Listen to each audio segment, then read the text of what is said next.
In a society grappling with the complexities of justice and punishment, the government shoulders the responsibility of crafting policies that reflect both the values of its citizens and the principles of fairness. Today, we come in to address a pressing issue, whether criminals sentenced to life imprisonment without parole should have the option of the death penalty. This debate delves into fundamental questions of human rights, physical responsibility, and the pursuit of closure for victims' families. The government's stance on this matter reflects its commitment to navigating the intricate balance between accountability, compassion, and the pursuit of justice. The prisoners are often burdened with pressure, not only the dissatisfaction and dislike and abandon from their families, but also with the burden from his endless prison life. By giving them a choice of death, that could actually help them to avoid physical and mental lasting pain. So our opponents still have the burden to give us a direct response that while lifetime prisoners don't have the human rights and freedom to decide their life status and try their best to reduce their pain. Today's proposition side will offer you three arguments about why this House would propose offering another choice. For they are firstly, humanitarian considerations, secondly, cost efficiency, and thirdly, closure for victims' families. I would like to set up the first two arguments, and my partner Julia will do some extensions and move on to our third argument. So, firstly, we define those that are sentenced to lifetime prison without parole as those that have committed very serious crimes and have caused great harm to society or to the person or the victim. We only and just offer the option of death penalty, which they may choose instead of imposing it as they whole. Moving on to our first argument, which is humanitarian considerations. Providing criminals sentenced to life imprisonment without parole, the option of the death penalty respects their autonomy and dignity. For some, the prospect of spending decades behind bars may be more unbearable than death itself. Denying them this choice could be perceived as a violation of their fundamental rights to self-determination. By offering this option, individuals have the opportunity to make a decision that aligns with their personal beliefs and values, ensuring that their wishes are respected even in the most severe circumstances. Humanitarian considerations, providing the option of the death penalty, respects autonomy, allowing criminals to choose their fate. No thank you later. This acknowledges their agency and honors their right to make decisions about their own lives, even in extreme circumstances, promoting a sense of dignity and control. So any PIs here I would like to answer? How can you Any ensure PIs? people are actually consenting to this? Well, we actually tell you that we aren't actually we aren't forcing them to do so. We're simply letting them to actually choose. And in order to let them consent is actually due to their own option. So it's not such a matter as not accepting. So moving on to our second argument, which is cost efficiency. Executing criminals who opt for the death penalty can be more cost effective than long-term imprisonment. Housing and caring for inmates serving life sentences without parole incurs substantial expenses over time, including healthcare, security, and maintenance costs. By offering the death penalty as an alternative, the financial burden on the criminal justice system and taxpayers can be significantly reduced, allowing resources to be allocated more efficiently to other areas of need. No, thank you. Cost efficiency, by actually offering the death penalty as an alternative to life imprisonment without parole, can actually lead to these significant cost savings. And for all these reasons stated above, we're so proud of Death friends. penalty is inherently cruel and coercive in and of itself. No individual should be coerced into a penalty that takes away their life without just reason except mere desperation. Because this is inherently immoral, opposed. In this speech, I'll do a few things. One, extraneous response. Secondly, on body philosophy. And thirdly, the potential for coercion. So let's talk about them. Firstly, some rebuttal. They tell us firstly that human considerations is why they are going to give this the death penalty. We think dying makes them escape their inherent punishment. Their punishment is to live and to experience the guilt that they feel. The death penalty is where you're poisoned or shot and you just die quickly and you can let go of all the guilt and pain that you ever felt. That is something we oppose because this is offered to people who have done more bad things than just a person with life imprisonment. It's unfair, blurring the line between lots of killing and just one kill. And sometimes the thing is to explain that they can be coerced. Often they will change their mind in the courtroom and outside the courtroom. That is because when you are told that you're gonna be killed, you're gonna like be in prison for the rest of your life, obviously you're gonna feel overwhelmed, and often what you say is not what you think the next day, right? Second claim they give us is that there's just a problem with cost efficiency. Panel, this is an extremely immoral point on government side. That is to say, our society is supposed to be based on the fundamental beliefs of charitability and dignity when you're killed because of the cost efficiency and have your life taken away because apparently you were too much to feed and like look after. You're basically saying that you are not worth our time. You are not human anymore, and Yeah. that's why we should not care about you. I'll take you later. My first point is about body philosophy. The context of what this is that body philosophy is a philosophy where you are treated as what you do is what you are. For example, if you kill someone, that murder becomes part of you, and even if you grow old, that thing was part of you and always will be, and you should face the just punishment or reward for what you do. That is a stance that we are supporting in this motion. There's two layers of analysis I'll go into. One, a death penalty is inherently different from life imprisonment. Life imprisonment is for killing one person, and a death penalty is when you kill multiple, put simply. If you let the death penalty become life imprisonment and vice versa, you blur the lines between what is immoral and what is just extremist. That's not something we support because principally every single human has a human right to dignity. And when you take that difference away, then that's a violation of their dignity.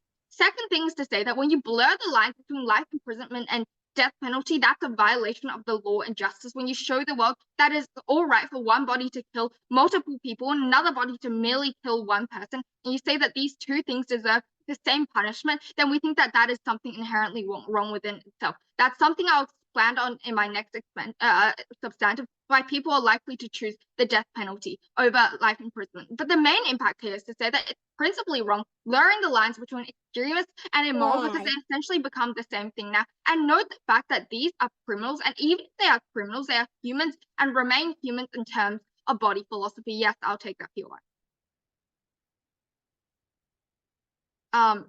Yeah. 3, 2, 1. Sorry, Okay. but I guess that protection time is it. Sorry. Oh, okay. If this is protection time, I'll continue on.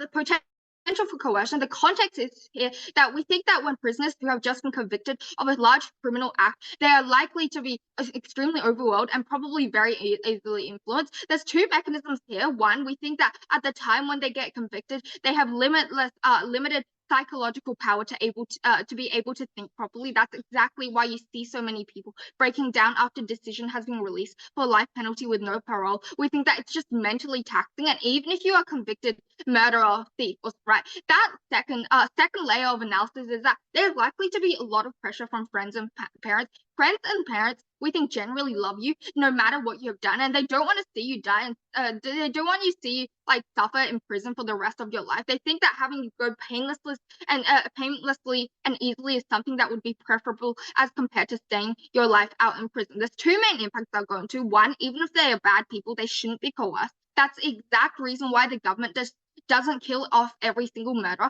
because they think that every single person deserves to have retribution if they feel genuinely regretful. That's exactly why they actually spend so much money on prisoners in general. But secondly, then we think that this is an extremely large debate, and the potential for people to just be killed is a harmful prospect. And we think that many people don't really consent to this. They just listen to others because of their mental state in that time. Because our side is the only side that doesn't blur the lines between retribution, regret, and what like murder and life is. We think that that is why today extremely proud to oppose. As the second speaker of proposition, I will first rebut our opponent's case and then come back to offer the rest of our arguments. First, moving on to refutations, they talk about philosophy, but we say that we're not coercing criminals to go to the death penalty. They are basically misunderstanding the whole motion, Judge. Having this opportunity of going to the death penalty here doesn't mean that we're coercing all criminals, basically going to the death penalty and harming their dignity. In this motion, it is basically providing the choice of what individuals and criminals can choose if they want to stay in jail forever or if they actually want to go to the death penalty. Death is only a choice for the criminals. And second, we challenge that it is actually our opponents who are harming the criminal's dignity because they are not providing this chance to let these individuals and criminals choose what are they going to do with their life. Okay, so second, they talk about pressure, but we tell that the motion doesn't state that individual's friends or parents can make the choice for them. It is majorly about the individual, him or herself. So if they're basically under pressure, they can choose to die or they can choose to live in jail forever. This is only a choice that they can make for their own. Also, if there is pressure, we tell that when you're in jail, you're basically you can basically avoid this kind of pressure from your friends and families because you can avoid for interacting with them if you actually want. So these kind of pressure our opponents stated basically doesn't exist considering about these people are criminals, they're basically in jail. Second, that they say about these criminals probably will be regretting and then they want to die, but we tell that having regretting is why we provide this death penalty choice. Just imagine, Judge, a kind of criminal that is basically will live in jail forever. It means that they have a serious crime, just like what our opponent says. We admit that. So if they really regret their life and want to live a new life or end their life for now, they can go to the death penalty. It is a choice that we provide them for their own dignity of choosing what to do with the rest of their lives. Any POIs here, I would like to respond. We tell you that the issue with this is that the line between the death penalty and life imprisonment gets blurred. Please respond to this. So our opponents are talking to you about how these things can basically be flooded, but we tell that first, we don't understand about the mechanism here. Our opponents never explain about that. Second, we tell you that basically because these kind of, because let's think, jails have limited resources as well. If we don't get rid of people who truly want to die, but didn't have the option to die, first, we're harming their dignity of choosing what to do with their life. And second, we are wasting the resources here. Okay, so I believe I already answered your question, so let me move on. Okay, the rest of the time, I would like to present our third argument about closure for victims' families. Allowing criminals the option of the death penalty provides closure for the families of their victims. For many, witnessing the perpetrator face the ultimate consequence for their actions can bring a sense of justice and resolution to their grief. This closure can aid in the healing process, helping victims' families to find peace and move forward with their lives, knowing that the individual responsible for the loved one's suffering has been held accountable for their crimes. The impact here is the same about closure. We tell that allowing criminals to opt for the death penalty offers closure for victims' families, providing a sense of justice and resolution. Witnessing the perpetrator face the ultimate consequence can facilitate healing and aid in the grieving process, promoting emotional well-being and closure.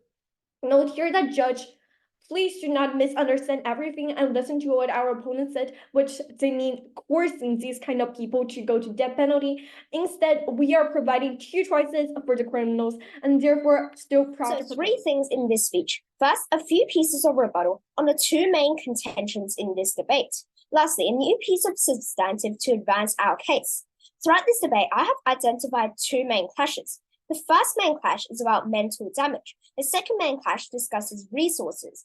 On the first clash about mental trauma, the government bench has posed an argument about how prisoners are under a large amount of pressure and may want to end their life under their own autonomy. However, the opposition's analysis that these prisoners are under stress is not mutually exclusive to their world. This analysis can be flipped around and used to decredit their arguments on consent and autonomy. Due to this mental pressure that they may get, these criminals are more likely to act impulsively, and therefore the decision they give may not represent what they actually want. Therefore, whilst on the outside these criminals may be given a chance to choose, there is no real consent here, only the impulsive decisions of these criminals. Hence, we win this clash. Does anyone have a POI for me? 3, 2, 1. No one, then I'll assume everyone agrees with what I said. Yes? So people have the right to choose their own life freely, right? So don't you actually think that as long as the criminals serving life sentences are not explicitly denied that right by law, they can choose to give up their lives? No, yes, true. We do admit that they may be able to choose in your case. However, what I was saying is that this choice may not represent what they actually think, because they may become impulsive due to all the mental stress they are going through. So, in the second clash on resources, the opposition has discussed how letting prisoners die would save resources. Judge, to this, we say two different responses. First, this is a gross principle violation that government bench has naively made, assuming that prisoners are simply pawns that can just be wasted. This is a blatant violation of their dignity by seeing them as just extra people who consume resources. Second, we would like to question how big of an impact this would actually have. As we have stated, our opposition leader, lifetime imprisonment is something like committing one murder, for example. How many people actually commit something as serious as a murder? In reality, even if all of these lifers suddenly just died, there wouldn't be much of an impact on resources. So, Judge, what do you get from this explanation here? You should now understand why their explanation on mental trauma is not mutually exclusive. You should also see why letting prisoners die would not really save resources. Now, onto my substantive. Life imprisonment offers the chance of rehabilitation. The mechanism behind this argument here is that as prisoners spend time in a correctional facility and therefore have the chance to behave well and become rehabilitated into law-following citizens, they can be given another chance at living. So why is rehabilitation so important if we're just locking these people up for life? To see why this is, we have to look at what really characterizes life imprisonment. In the current status quo, life imprisonment is a period of imprisonment without parole, meaning that these prisoners have to stay for life. However, the opposition has completely neglected to consider how parole is not the only way of legally escaping from prison. People serving a sentence of life imprisonment do have quite a large chance of being released with a compassionate pardon after 10 or 20 years. Therefore, rehabilitation, one of the major principles of justice, can still be achieved. This rehabilitation returns these former prisoners to the community and helps them to live again. Now, reasons as to why these prisoners would want to rehabilitate. We think that these prisoners would rather leave behind their life of crime and rehabilitate than have to stay in a prison for their whole life. This true dilemma coerces prisoners to rehabilitate and be granted compassionate pardon in this way. We think that it is quite intuitive why prisoners would not want to stay in a prison for life. So, Judge, what do you get by the end of my speech? You should understand why rehabilitation is so important. You should also understand why we should give these prisoners a chance to live again. So, please vote side opposition. I rest my case. The motion states this House would offer criminals sentenced to life imprisonment without parole the option of death penalty. The motion clearly states that the government bench is only offering the choice to some people, to the prisoners who would rather die than suffer behind bars. So we are not forcing them to actually do the death penalty. So this tells you that the opposition branch has completely undermined and misunderstood this motion. Proposition here is only giving them a choice. We're not saying that we have to force them to die. It's only a choice for those who'd rather die. And that would be beneficial for us, as we explained in our constructive speech, where we will save resources and we will also do what the prisoner wants, which in this situation would be to go to die rather than stay in jail. As third speaker of proposition, I will do three things. Firstly, rebuttals, then rebuild our case, and last, weigh the most important clash in this debate. The opposition here lists three arguments, and my teammate has successfully rebutted them. They said about philosophy. We told you that we are not forcing them to go to the death penalty. Criminals will be able to choose whether or not they want to go to the death penalty. Yes. Don't you think that they'll be coerced into going to the death penalty because no one wants to spend the rest of their life in prison with no parole? Well, that's their problem. We're only giving them a choice. Under opposition bench, you guys aren't giving them a choice. The only choice the opposition gives them is basically to be life imprisonment. But under our side, we at least give them a death penalty for those who can't ensure that they will be good in jail, like in life imprisonment. So our side at least gives them a choice, while your side's the only choice is like life imprisonment. Opponent's second point was basically pressure from families and friends. They don't want the to die. No, later. Sorry. The motion does not say that families and friends cannot help them decide. If there's too much pressure, they could just choose to go with death penalty. We are simply offering them an option of whether or not they want to die.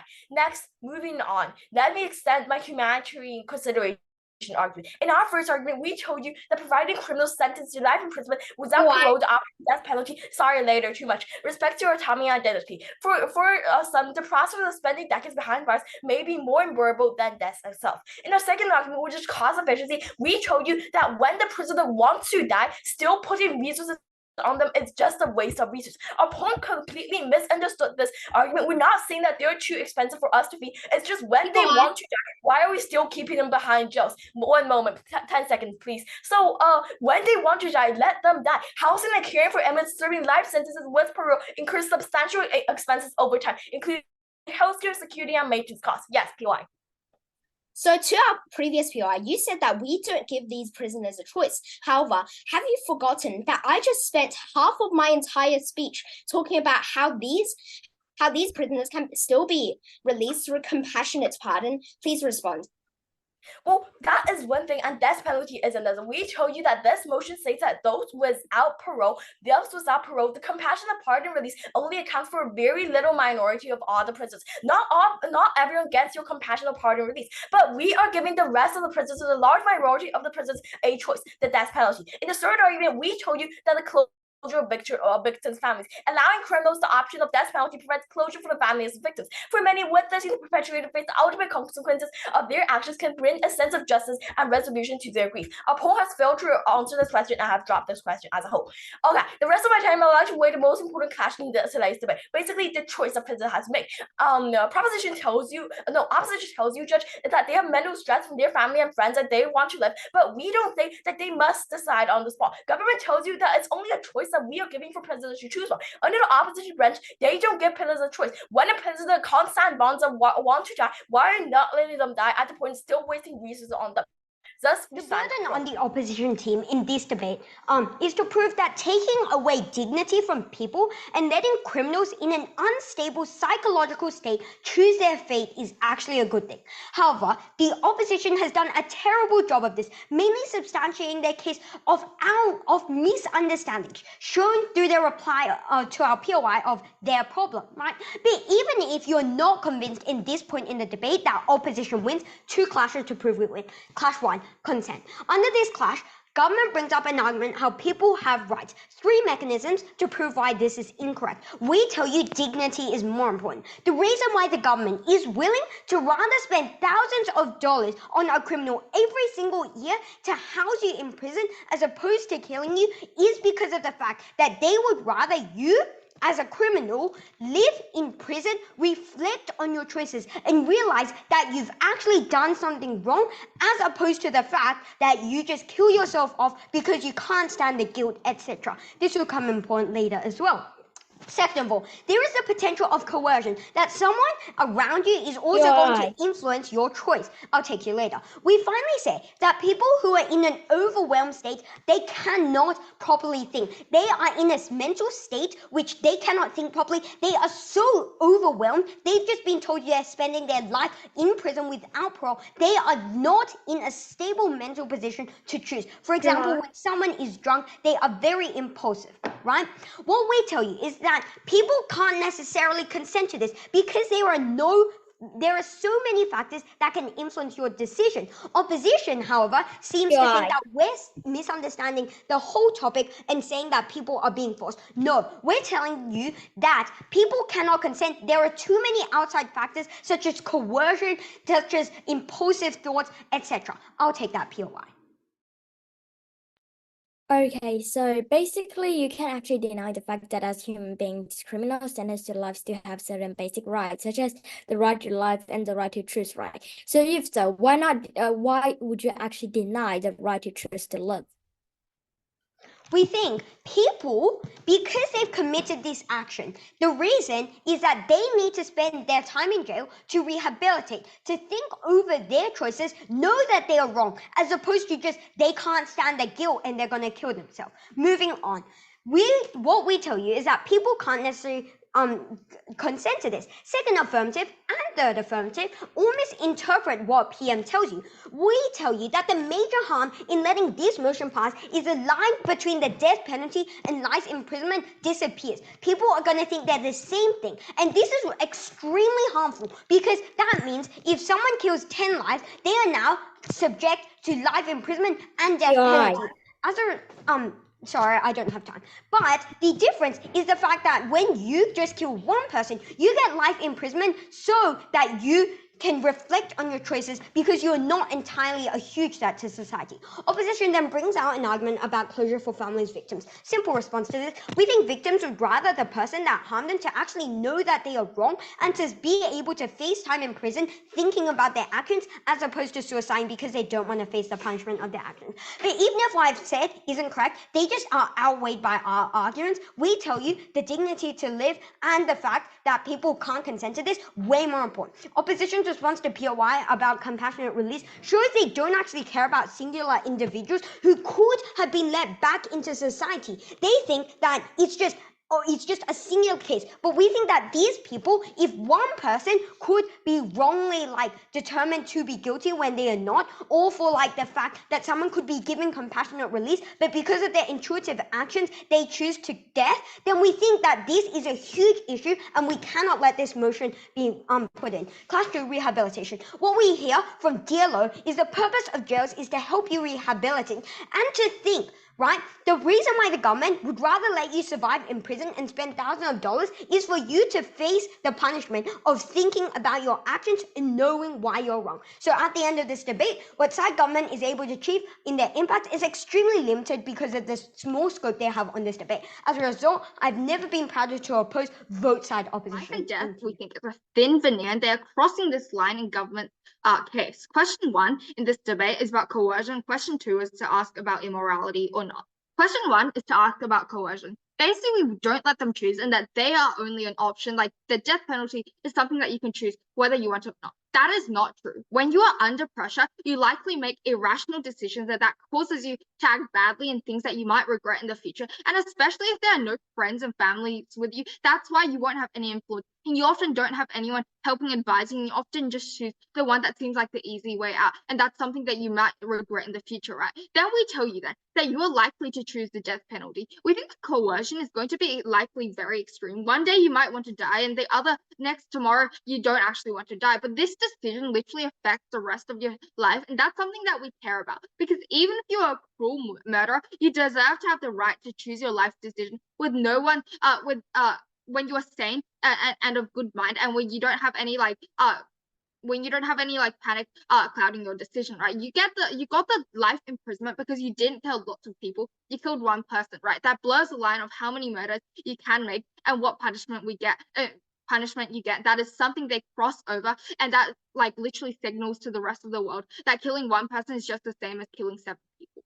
Question 2 is to ask then whether these prisoners deserve this policy at all. We say you killed one person, so you get life imprisonment. That's what you deserve, right? Because that's what you did. But it's inherently bad if you openly say to the world as a judge and as a law department that you are allowed to kill one person or 2 people, and that results in the same penalty because you can choose. In a POI by LO, they literally acknowledge the fact that these prisoners can do whatever they want. And if they get coerced into death, well, whatever, that's fine. We think that this is just extremely immoral. They never characterize to us what exactly is closure. That is something that we don't really get. For some families, we think that closure is when the murderer is stuck in prison for the rest of their life and they realize what they did wrong to their children, right?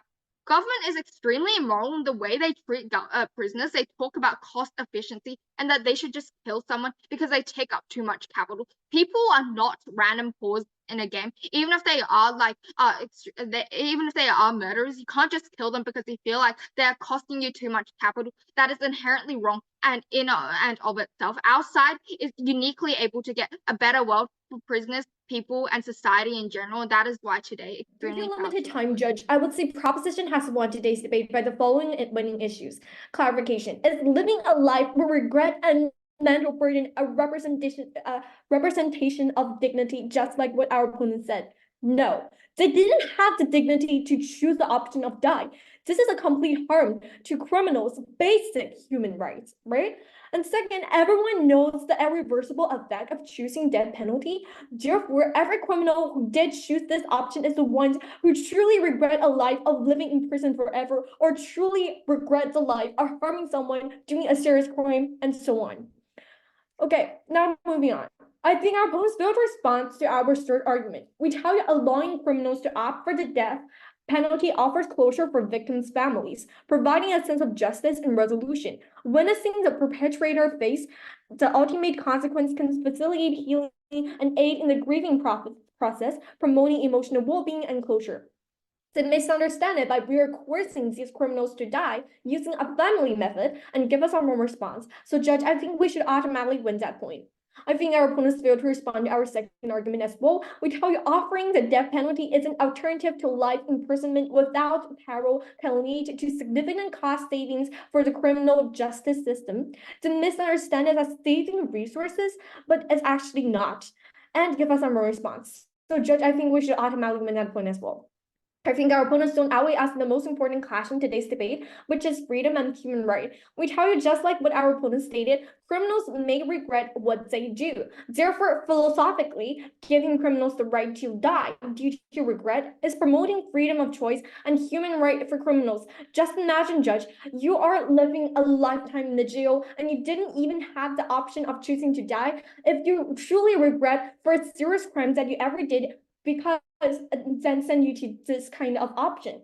Even if they try to say we're providing criminals a chance to live and this is dignity, our side matters more because if criminals want to live, they can choose the option of living in jail forever. We're not coercing these criminals to die. Death penalty is only a choice opposition is providing, not coercing all criminals to go to the death penalty. Judge, in the world of proposition, we can give all criminals a free choice for their life, which further promotes human rights to the whole society. Death penalty also prevents mental harm consequences due to criminals' regrets, pressure, and so on. In contrast, in the world of opposition, we would see criminals didn't even have the basic human rights of choosing to die, and many criminals are basically regretting living in a life not only suffering in jail but also suffering due to mental harms. In conclusion, Judge, if you truly want to see a world with complete human rights and equality of life choice for everyone, you truly should vote for the proposition side. Thank you.